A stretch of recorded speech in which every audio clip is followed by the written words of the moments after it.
باقی مانده ای از اون کسانی که داخل کمپ اشرف رفتن واقعا دچار بهت و حیرت شدند از نحوهی که افراد هیچ گونه آزادی ندارند. به نظر من خارج کردن مجاهدین از لیست تروریست ها برای جوانایی که در آمریکا هستن ضرر داره. این مجموعه ای که الان در عراق هستن اینا نه مسلحن نه الان کار نظامی میکنن. اغلبشون انسان‌هایی هستند که جان و جهانشون خاکستر شد در اشرف. آدمایی که 20 سالشون بوده رفتن الان نزدیک 50 سالشونه. 30 سالش بوده رفته نزدیک 60 سالشه. هر تک نفرشون اگر این آزادی رو داشته باشن که موقعی که باشون مصاحبه میشه اعلام کنن، من فکر میکنم 90%شون بگن نه، برای اینکه میخوان زندگی کنن. منصور جان این کیه شما برداشتی آوردی بابا؟ اصلا من با این راحت نیستم، نمیتونم کاری بکنم آخه. من چی؟ من از اول برنامه تا آخر برنامه باید حواسم به جیبم باشه، جیبمو نزنه. یارو دزد قالتاق 20 اینچی رو برش ساواکی. بله با یک برنامه دیگه در خدمت شما هستیم و آقای قوریزاده. آقای قوریزاده خوب هستین؟ ببین چیز جان، من خوبم. اصلا من مهم نیستم. من الان نگران یه سریم که تو بیابونای عراق جان و جهانشون خاکستر. چیشون خاکستر شده؟ جان جهانشون سوخته، خاکستر شده رفته. بعد این جان و جهان کجاست آخه؟ جای دقیقش کجاست؟ والا من خودم جای دقیقش رو نمیدونم، ولی مال من سالمه. یعنی تو این سالیان من خودم حفظش کردم، این جان جهان و چیز جان. مرتی که چیز به من نگو چیز جان، خب؟ در با داغونه. بعد این شیوه حفظ و نگهداری این جان و جهان رو میتونید برای ما توضیح بدید ببینیم چجوریه این جان و جهان؟ ببین چیز جان، من پروندم مثل کف دست واسه همه روه. از گذشته میخوایم برات بگم. مال اون دورانی که مثلا من تو ساواک بودم و اصلا گذشته رو ولش کن، حالو بچسب. من حالو الان جانم با آیت الله جمهوری اسلامیه، جهانم با آیت الله BBC که اصلا حالم ولش کن. شما آینده رو بچسب. اونم آینده من نه ها، آینده اونایی که تو بیابونای عراق جان و جهانشون خاکستر شده رفته. آخه شما با این دل نازکتون چرا نرفتین ابریشم فروشی واکنین؟ ابریشم فروشی واکنین. حالا واسه چی میگی خاکستر شده؟ ببین چیز جان، بوده نفر 25 سالش بوده رفته اونجا، الان 50 سالشه. نفر بوده 30 سالش بوده رفته اونجا، الان 60 سالشه.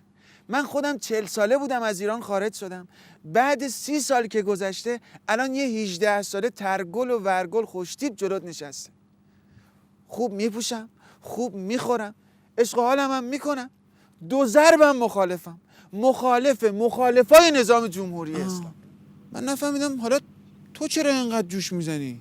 مثلا جان و جهان اینا خاکستر بشه، به تو چه ربطی داره؟ اینا نمیخوان زندگی کنن، اصلا هر جور دلشون میخوان زندگی کنن، تو رو سننه. مثلا منصور جان، مثلا واقعا سوالمه، به این چه ربطی داره آخه؟ این مثلا شغل کم داره، دنبال شغل میگرده، ساواکی نبوده که بوده، از فلان سرویس اطلاعاتی پول نمیگرفته که میگرفته، آدم فروشی نمیکرده که خب میکرده، مزدور نبوده که میکرده. این شغل وکیل وصی آدمای زنده شدن دیگه، دنبال شغل جدید میگرده. ببین چیز جان، ناراحت نشو، جان جهان تو کثیف نکن. نه خب اینا نمیخوان برن دنبال زندگی، به تو چه ربطی داره؟ خب ده ببین چیز جان، اونا نمیخوان برن دنبال زندگی، من بدبخت که مثل سگ دنبال زندگی هم چه گناهی کردم؟ خب من که میخوام زندگیمو بکنم که چه ربطی داره؟ خب ده ببین چیز جان، مثل که متوجه نشدی. خلاصه تو این غربت من باید یه نون و آبی در بیارم یا نباید در بیارم؟ نون و آب تو جان جهان ایناست. یه اشکی واسه جان جهان اینا میریزی، 2 تا مقاله، 3 تا مصاحبه، خلاصه آینده خودتو تضمین میکنی. متوجه شدی چیز جان؟ پس جان و جهان و خاکستر و اینا تو جوش آینده خودتو میزنی ها؟ ببین چیز جان، اینا 99.9% میخوان برن دنبال زندگیشون.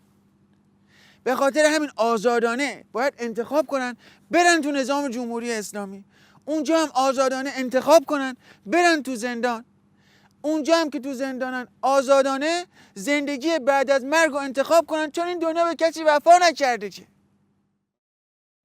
حالا کسی با این پرتقال گذاشته تو صورتت له کنه؟ نه سوالم دارم سوال.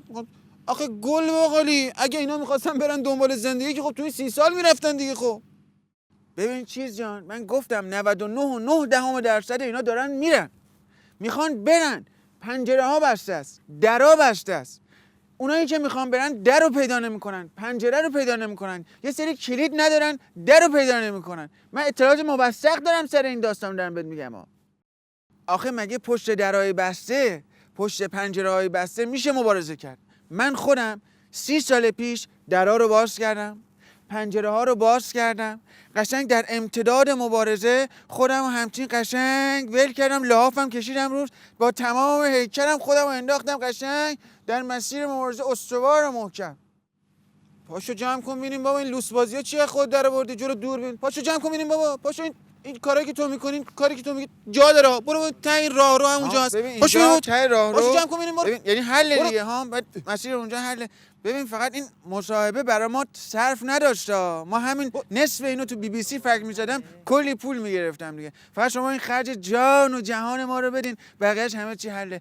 تا راه رو فرمونه جان و جهان اینا سوخته خاکستر. برو آقا جون، عجب جان و جهان، عجب داستانی داریم ما با اینا. پرتقاله رو حیف پرتقاله.